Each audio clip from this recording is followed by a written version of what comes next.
Does anyone remember the definition of what Pythagoras says? Yes.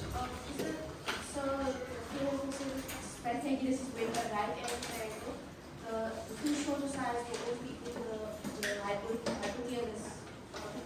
Hypotenuse.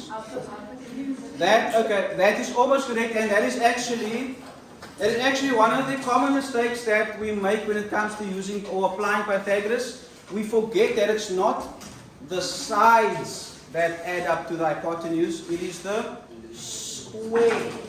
The square of the sides adds up to the square of the hypotenuse. It's a very common mistake. So we need to remember that it's about the squares is equal to the larger square. And mathematically, of course, you are going to be using to the power of 2 in order to get that right. Joseph, what are you talking about?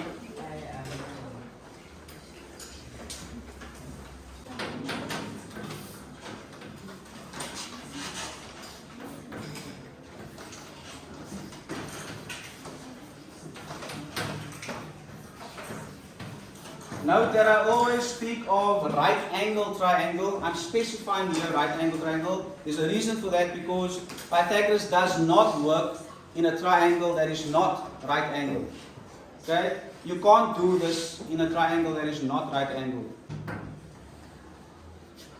It's very important, once again, like you remember me saying, when it comes to definitions, it's very important to understand the language that's being used.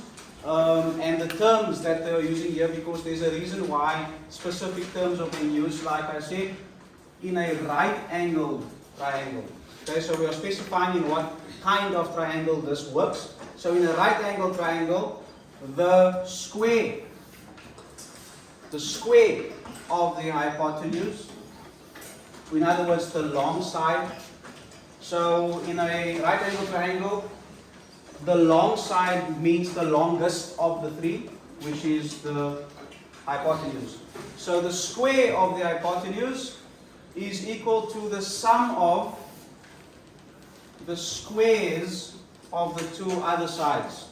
Okay, the word squares is very important because that is where mistakes are made.